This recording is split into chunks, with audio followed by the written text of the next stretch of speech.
Hey folks, and welcome back to Glenn and Adrian's Rock Talk. That's Adrian. And that's Glenn.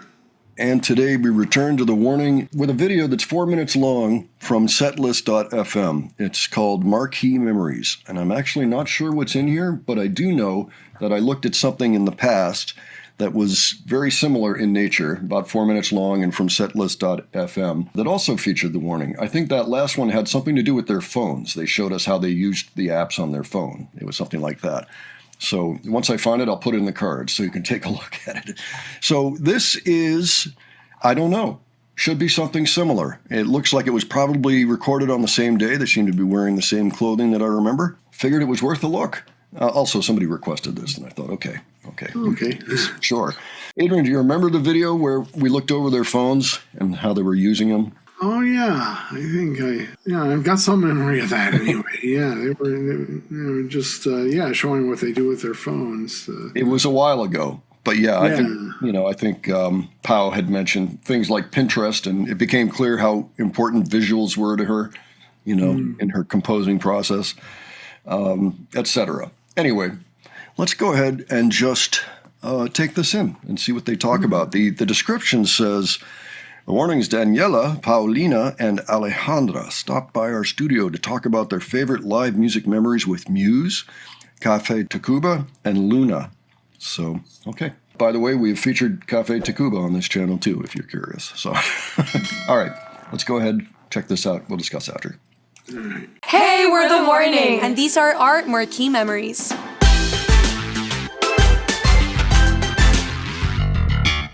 I think when we first saw Muse, we were going to see the Second Law Muse tour. It was all that we did, all that we watched in our house. Muse. We love Muse. We were so hyped, and I remember that you were so excited because we wanted to see Hysteria live. Matt Bellamy for me still is my biggest idol on the guitar. Watching him literally sprint around the stage doing his solos. They're clearly not afraid to experiment and evolve with their musicality. I remember being so blown away by Madness, that Chris takes out the bass with the iPod on it. Thingy. When I first saw that live, I was just like, no way you can do that. And now we're very proud to say that we were Muse's openers for 4 shows. Our reaction to knowing we were gonna open for Muse. I cried in Mexico. Yeah, you cried. Yeah. The guys are super nice. They're all really nice. Yeah, there's that phrase like never meet your heroes, but we're so glad that we did. No, we did. Oh, these so were nice. the nicest heroes that we could have met.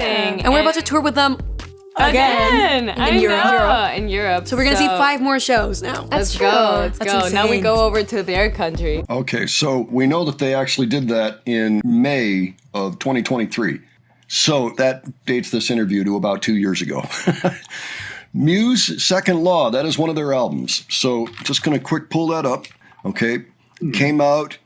It looks like in 2012, September 28, 2012. We have seen this album cover before. They mentioned this one. I think that maybe one of them picked it up when they were at Amoeba. I remember we watched them buy records one day. Oh, yeah, that's right. Yeah. And that was one of them. So this is the album, anyway. Yeah, so at that point, it had been out for 10 years.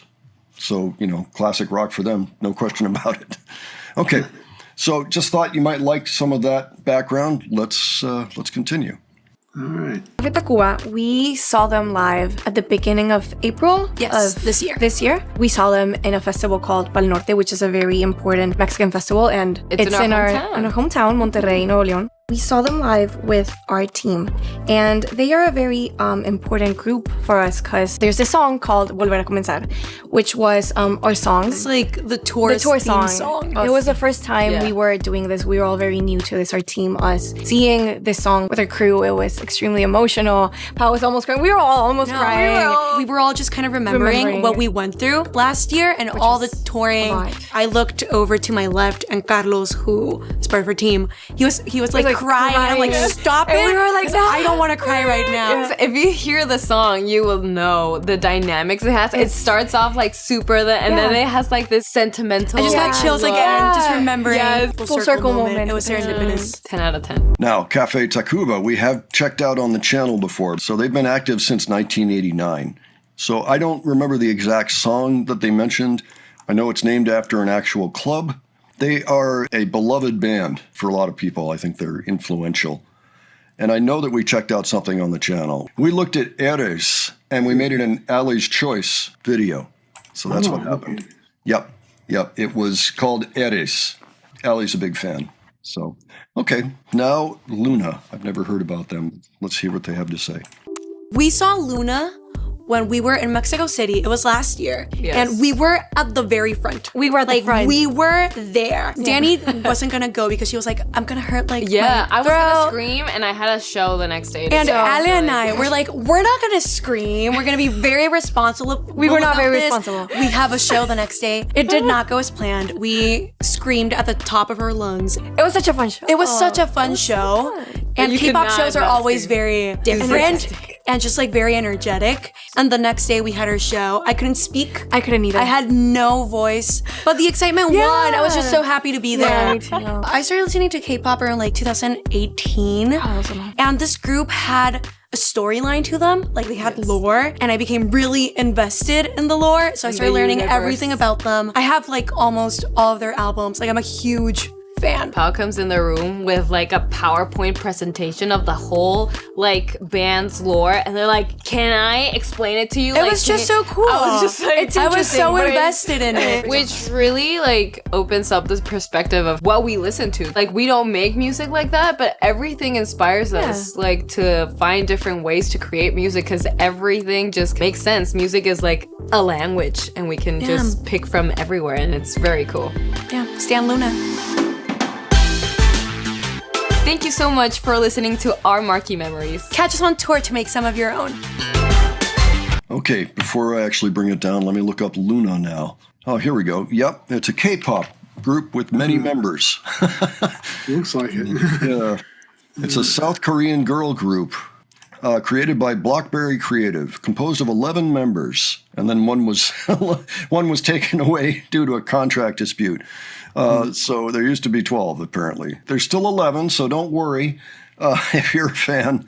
Oh, they were active from 2016 to 2022, so apparently they are not active anymore. We kind of get the sense of what they are, and we know that Pao is a big K-pop fan, so cool. If you want to try to suggest a song to us, by all means, and we'll see. We do get adventurous on the channel, so maybe we would check out a K-pop song, but just out of sheer curiosity. This is one group I've never heard of before that she has mentioned. But yeah, in general, what did you think about that, Adrian? Oh, it was pretty interesting. I just think Danny remember the moments of the opening for Muse and seeing them, and Pao talking about Luna and Ali talking about Cafe Tacuba. Yeah. You know, they must have each gotten one choice of band to feature. You know, it seems that way because it seems to me Danny would be the huge Muse fan. I mean, obviously Ali is too. I can tell, but yeah, Cafe Tacuba is one that I would always associate with Ali. And like anything K-pop, I would associate with Pao. Now, having said that, it seems like they all their tastes kind of intertwine a little bit. So, so that's cool. Yeah, it might be interesting just to see if they have any kind of an influence on the sound of the warning. It'd be interesting to hear something in there, and could happen. Well, that was fun. For a short video, it actually had some pretty interesting things to talk about in there and some things for us to think about. We haven't done Muse yet. I think that there's been copyright issues trying to do Muse reactions. If there's something that you think is probably safe, by all means, suggest it to us, and we'll see what we can do. You can drop it below. Let us know what you thought of this Marquee Memories video that we just saw, and if you learned anything. If you have anything to add, if you've seen any of those three groups, by all means, leave that information below for us. And if you enjoyed this video, please give it a like. And if you enjoyed our presentation, please subscribe. All right. Thanks so much for joining us on this. And we will catch you on the next one. All right. Take care, folks. See you all later.